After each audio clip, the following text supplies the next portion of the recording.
दोस्तों, स्वागत है हमारे YouTube चैनल सिविक क्लासेस में। यदि आप हमारे चैनल पर नए हैं तो कृपया हमारे चैनल को सब्सक्राइब कर लीजिए तथा बेल आइकन दबा लीजिए, जिससे जो भी वीडियो मैं अपलोड करूंगा आपको टाइम टू टाइम मिल जाया करेगा। फ्रेंड्स, आज हम सीखेंगे कैसे जो है किरण आरेख बनाया जाएगा किसी भी वस्तु का प्रतिबिंब बनाने के लिए। ठीक है, तो सबसे पहला पॉइंट, किरण आरेख बनाने के लिए सबसे ज़रूरी बात हमारे याद रहना चाहिए कि जो भी हम आपतित किरण लेंगे, ठीक है, हमेशा किधर से लेंगे आपतित किरण?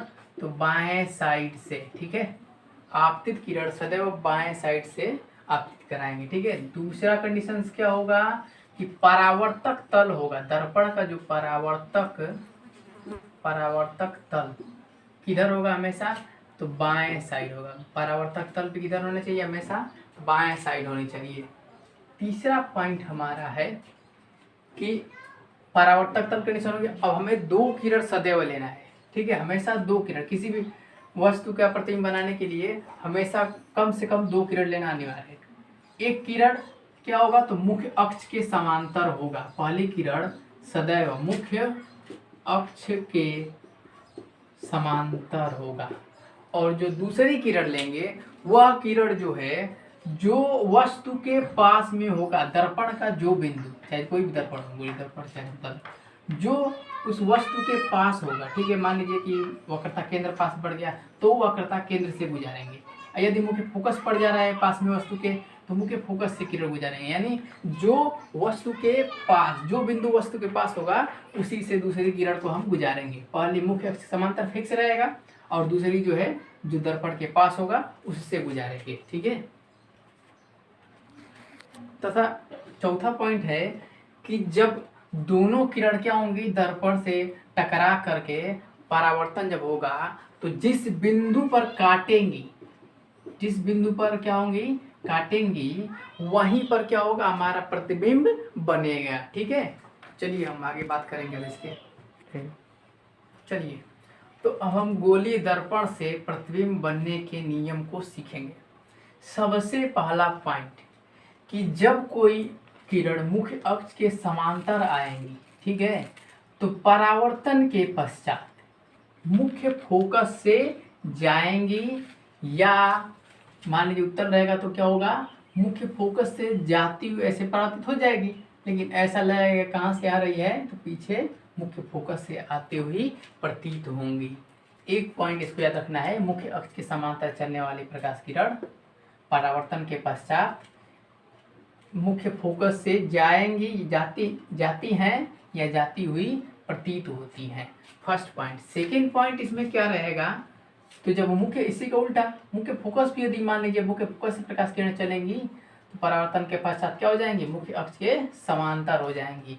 यानी फोकस से चलने वाली प्रकाश की किरण या फोकस से आती हुई प्रकाश की किरण, मान लीजिए ऐसा कोई किरण ले लेंगे जो लगेगा क्या हो, मुख्य फोकस से आ रही, मान लीजिए से आपतित हुई लेकिन यहाँ से परावर्तित हो जाएगी, लेकिन लगा क्या हो, पीछे से आ रही है, तो आती हुई प्रतीत होने वाली किरण, ठीक है, मुख्य फोकस से या मुख्य फोकस से पड़ने वाली प्रकाश किरण क्या हो जाएंगे, मुख्य अक्ष के समांतर हो जाएंगे। इसी का अपोजिट हो जाता है। तीसरा पॉइंट हमारा है केंद्र से लेंगे, यानी कि यदि कोई मान लीजिए दर्पण हो, अवतल हो या उत्तल हो, उसमें क्या होगा कि जब केंद्र से क्या होंगी कि दर्पण पे आपतित होंगी तो पुनः उसी मार्ग से वापस लौट जाएंगी। ठीक है, यानी कि वक्रता केंद्र से दर्पण पर पड़ने वाली प्रकाश किरण पुनः उसी मार्ग से क्या हो जाती हैं, वापस लौट जाती हैं। चाहे उत्तल के जैसे ले लिया जाए तो मान लीजिए ऐसे लेंगे उत्तल का, जैसे लग रहा है केंद्र से केंद्र पर आपतित हो रही है, लेकिन क्या होगा, यह भी क्या हो जाएगा, सीधे उसी माध्यम में वापस लौट जाए, क्योंकि केंद्र से जो है यह क्या होता है, लंबवत रेखा होती है, और 90 अंश कोण पर जब आपतित होंगी तो सीधे सीधे 90 अंश पे परावर्तित भी हो जाएंगी। ठीक है, तो इन पॉइंट को आपको ध्यान रखना है कि केंद्र से जाने वाली प्रकाश किरण पुनः उसी माध्यम से वापस लौट जाती हैं। ठीक है, इतने पॉइंट्स आपको याद रखने। चलिए देखते हैं, तो हम जो है सबसे पहले अवतल दर्पण द्वारा प्रतिबिंब की बनने की स्थिति ज्ञात करेंगे। सबसे पहले जब वस्तु अनंत पर स्थित हो तो अवतल दर्पण के सामने अनंत पर स्थित हो तो उसकी स्थिति तथा प्रकृति ज्ञात करें। चलिए, तो अनंत हमने एक वस्तु रख लिया, और जब अनंत पे है तो यहाँ से मान लीजिए ए बिंदु से हम प्रकाश किरण एक तो मान लीजिए मुख्य अक्ष समांतर लेंगे, ठीक है। अब जो दूसरी किरण लेना है वो भी क्या होगा, अनंत से आ रहा है चूंकि, तो वो भी क्या होगा, समांतर ही आएगा, ठीक है। क्योंकि तभी किरणें अनंत पे मिलती है, जैसे जो क्या होती है, समांतर किरण ही अनंत पे मिलती है, और अनंत से चलने वाली प्रकाश किरण सदैव समांतर ही होती है। यानी परावर्तन के पश्चात कहाँ जाएंगी, मुख्य फोकस से। ये भी किरण क्या होगा, मुख्य फोकस से जाएंगी, यानी मुख्य फोकस पर ही कट कर रही हैं। यानी ए का यहीं पर प्रतिबिंब बनेगा, और इससे यदि लंब खींचे तो इसी रेखा पर लंब खींचना मुख्य अक्ष पर ही, तो क्या होगा, यही बनेगा, मतलब बिंदु के आकार का, ठीक है। तो क्या हो जा रहा है, उल्टा हो जा रहा है। कैसा, मतलब पहले देखते हैं इसकी स्थिति कहाँ पर है। तो सबसे पहले स्थिति जान लेते हैं, या कहाँ पर प्रतिबिंब की स्थिति क्या है। तो स्थिति की जब बात करते हैं तो कहाँ पर ये बन रहा है, दर्पण के सामने बन रहा है, दर्पण के सामने। कहाँ पे, तो मुख्य फोकस पर, मुख्य फोकस पर, ठीक है। और जो है कैसा, तो अब हमारी स्थिति तो तय हो गया। अब हम बात करते हैं इसकी प्रकृति की, कि प्रकृति क्या होगा इसका। तो प्रकृति की कंडीशन से देखा जाए तो अब यही ना, इसकी साइज बताया जाएगा जरूरी चीजें। तो कैसा बन रहा है, बिंदु के आकार का बन रहा है, बिंदु के आकार का, मतलब बहुत छोटा। और क्या, तो उल्टा बनेगा, और उल्टा प्रतिबिंब हमेशा क्या होता है, वास्तविक।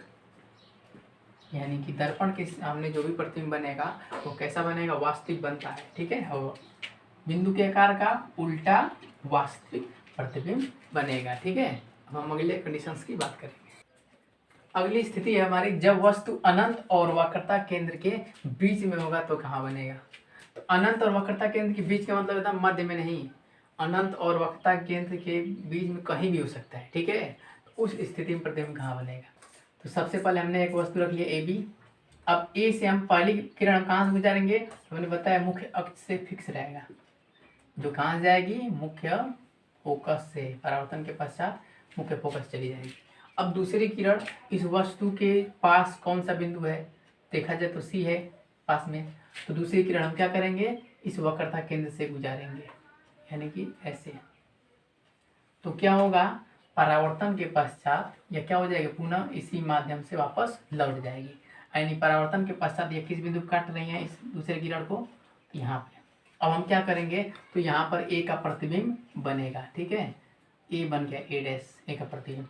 अब इसी से हम इस पर लंब खींच देंगे मुख्य अक्ष पे, जहाँ पर क्या बी बिंदु मिल जाएगा, और ये हमारा क्या हो जाएगा, ए डैश बी डैश, ठीक है। इसका प्रतिबिंब बन जाएगा। अब इसकी स्थिति की देखा जाए तो सी और एफ के बीच में है, किसके किसके बीच में, सी तथा एफ के बीच, दर्पण के सामने ही है। कैसा बन रहा है, तो वस्तु की तुलना में छोटा है, यानी कि छोटा बनेगा। कैसा, तो उल्टा, देखिए दिखने में ही लगा उल्टा है, ठीक है, उल्टा और वास्तविक प्रतिबिंब बनेगा, ठीक है। ऐसे हम अगली स्थिति है, जब वस्तु कहाँ पर होगा, वक्रता केंद्र पर होगा तो कैसा बनेगा। वक्रता केंद्र मान लिया हमने ए बी वस्तु रख लिया, तो पहली किरण मुख्य समांतर जो मुख्य फोकस चली जाएंगी, ठीक है, ये तो फिक्स है। दूसरी किरण कहाँ से लेंगे, तो पास में हमारा कौन सा बिंदु था, मुख्य फोकस, इसलिए हमने क्या कर लिया, मुख्य फोकस से ले लिया दूसरी किरण को, जो क्या हो गए, मुख्य अक्ष के समांतर हो गए। और आगे बढ़ने पर देखा जाए तो यहीं पर इस बिंदु काट रही हैं, और इस पर हमारा ए का प्रतिबिंब ए डैश बन जाएगा, तथा इससे हम लंब खींच देंगे मुख्य अक्ष पे, तो यह केंद्र पर ही जाकर मिलेंगी बी डैश, ठीक है। तो ए बी डैश हमारा क्या हो जाएगा, इस वस्तु का ए बी का प्रतिबिंब बन जाएगा। और दिखने में लगभग जैसा देखा जाए तो ये दोनों लगभग बराबर होंगे, और कहाँ बनेगा, केंद्र पर ही बनेगा। यानी स्थिति की जब बात करें तो वक्रता केंद्र पर ही बनेगा। और इसकी प्रकृति की बात करें तो वस्तु के बराबर, उल्टा, वास्तविक, ये इसकी प्रकृति हो जाएगी, ठीक है। स्थिति हमारी वक्रता केंद्र व मुख्य फोकस के बीच में जब वस्तु होगा तो कहाँ बनेगा। तो हमने एक वस्तु रख लिया ए बी डैश, ए और बी, ठीक है, ए बी। तो सबसे पहले हम ए से कौन सी किरण मुख्य समांतर लेंगे, तो फिक्स से पहली किरण मुख्य समांतर रहेगी, हमने बोल दिया फिक्स है, तो कहाँ जाएगी, मुख्य फोकस से गुजर जाएगी, ठीक है। दूसरी किरण कहाँ से लेंगे, तो इसके पास, दर्पण से देखा जाए तो इसके पास में यही बिंदु दिख रहा है हमें, कौन सा, मुख्य फोकस, यानी दूसरी किरण मुख्य फोकस से गुजारेंगे, जो मुख्य अक्ष की क्या हो जाएगी, समांतर हो जाएगी, यानी कि जब मुख्य अक्ष के समांतर हो जाएगी तो किधर लगभग कट कर रही है, देखा जाए तो लगभग लंब खींचा जाएगा यहाँ से। तो क्या हो रहा है, ए डैश एंड बी डैश, यानी कि वस्तु कहाँ बन रही है, तो सी और इधर इनफाइनाइट है, मतलब अनंत और वक्रता केंद्र के बीच, अनंत व सी के बीच में, ठीक है। और कैसा बन रहा है, तो वस्तु से बड़ा, बड़ा उल्टा वास्तविक, ये इसकी जो है प्रकृति में जाएगी, ठीक है। अगली स्थिति हमारी है कि जब वस्तु मुख्य फोकस पर रख दिया जाए तो कहाँ बनेगा।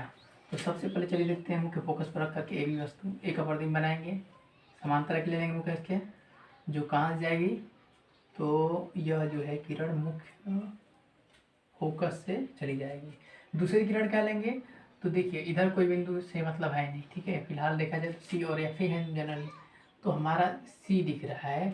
ऐसा किरण लेंगे जो क्या हो, ऐसा लगे कि ऐसा आपतित हो रही है, लेकिन लगे कि यह कहाँ से आ रही है, सी से, यानी कि इससे आ रही है, ठीक है। परावर्तन के पश्चात यह क्या हो जाएगी, इसी से वापस चली जाएगी, इस वक्रता केंद्र से ही वापस चली जाएगी। यानी देखा जाए तो दोनों किरण लगभग क्या है, एक दूसरे के पैरेलल हो जाना है, समांतर हो जाना है, मतलब ये दोनों किरण कहाँ मिलेंगी, अनंत पे मिलेंगी। और जब अनंत पे मिलेंगी तो इसके वस्तु का प्रतिबिंब ऐसे, मतलब बहुत ही क्या बनेगा, बड़ा बनेगा, यानी कि अनंत पे बनेगा, अनंत पर बनेगा बहुत बड़ा, वस्तु से बहुत बड़ा, वास्तविक और उल्टा, ठीक है। जब मुख्य फोकस पर रखी रहेंगी तो यह स्थिति होगी। चलिए, जब मुख्य फोकस और ध्रुव के बीच में वस्तु होगा तो कहाँ बनेगा, उसको चलिए देखते हैं। तो मुख्य अक्ष समांतर एक किरण लेंगे जो कहाँ से चली जाएगी, मुख्य फोकस से चली जाएगी। दूसरी किरण हम लेंगे यहाँ से, तो ऐसा लगेगा केंद्र से, दूसरा बिंदु हमारा केंद्र है, तो केंद्र से आती हुई प्रतीत हो, किरण ऐसे आपतित कराएंगे जो कहाँ से लगेगा, आती हुई प्रतीत हो रही है, इस केंद्र से आती हुई, ठीक है। देखिए परावर्तन के पश्चात ये किरण भी क्या चली जाएंगे, ऐसे वापस चली जाएंगी। देखिए जो किरण है आगे जैसे जैसे बढ़ाते जाएंगे और फैलता जाएगा, यानी कहीं किरण एक दूसरे को काटेंगे नहीं या प्रतिच्छेदित नहीं करेंगे, इसलिए हम क्या करेंगे, इसका किरण इधर तरफ जब बढ़ाएंगे तो यह किरण इधर तरफ क्या होते जाएंगी, काट देंगे कहीं, ठीक है। मान लीजिए बिंदु काट रही है, यानी कि यहीं पर ए का क्या बन जाएगा, प्रतिबिंब बन जाएगा, ए डैश, इस पर हम खींच देंगे तो ए बी डैश प्रतिबिंब बन जाएगा। यानी वस्तु की स्थिति कहाँ पर है, तो दर्पण के पीछे, दर्पण के पीछे बन रहा है ना, कैसा बन रहा है, सीधा, वस्तु से बड़ा और आभासी, ठीक है। कैसा बनेगा, तो आभासी बनेगा। देखिए जब वस्तु अनंत पर होगा उत्तर दर्पण के सामने तो कहाँ प्रतिबिंब बनेगा, उसको चलिए देखते हैं। तो अनंत से दोनों किरण क्या होंगे, मुख्य अक्ष के समांतर ही आएंगे, तो फिक्स है। परावर्तन के पश्चात ऐसे दोनों चली जाएंगी, नहीं दोनों क्या लगेगा, कहीं कहाँ से आ रही है, तो लगेगा मुख्य फोकस से आती हुई प्रतीत होंगी, यानी इसका प्रतिबिंब कैसा बनेगा, तो मुख्य फोकस पे बन रहा है, कैसा, तो पहले फोकस, मुख्य फोकस लिख लेते हैं, इसका स्थिति मुख्य फोकस पर, ठीक है। कैसा बन रहा है, तो बिंदु के आकार का, बिंदु के आकार का, और इसकी कंडीशन देखा जाए तो ये दर्पण के पीछे बन रहा है, दर्पण के पीछे का मतलब आभासी, सीधा, ये इसकी प्रकृति हो जाएगी। चलिए देखिए, जब जो है कहाँ पर हो, अनंत और ध्रुव के बीच में उत्तर दर्पण के सामने रखा जाएगा वस्तु, तो कहाँ बनेगा, तो पहली किरण ऐसे लेंगे समांतर, जो कहाँ से जाएगी, तो लगेगा कि यह कहाँ से आ रही है, मुख्य फोकस से आती हुई प्रतीत होंगी, ठीक है। दूसरी किरण हम क्या करेंगे, तो इस वक्रता केंद्र से, मतलब ऐसा आपतित कराएंगे जैसे लगेगा कहाँ से आ रही है, तो इस वक्रता केंद्र से आती हुई प्रतीत होंगी। परावर्तन के पश्चात या पुनः इसे वापस चली जाएंगी, यानी किरण आगे फैल रही है, इधर में कट कर रही है ना, तो यहाँ पर मतलब क्या बनेगा, ए डैश एंड बी डैश। कैसा बन रहा है, तो सीधा, स्थिति कहाँ पर है, तो दर्पण के पीछे है, दर्पण के पीछे, कैसा बन रहा है, तो सीधा सीधा छोटा, और जब सीधा प्रतिबिंब बनता है तो कैसा बनता है, आभासी। ये इसकी स्थिति हो गई। उत्तल दर्पण से दो स्थिति, और अवतल दर्पण से भी आपने जो स्थिति पढ़ा उसको भी ध्यान में रख लीजिएगा, और सबको प्रतिबिंब बनाने की कंडीशंस में आप पहले रूल्स को ध्यान में रखिएगा, जिससे आपको आसानी होगी बनाने में।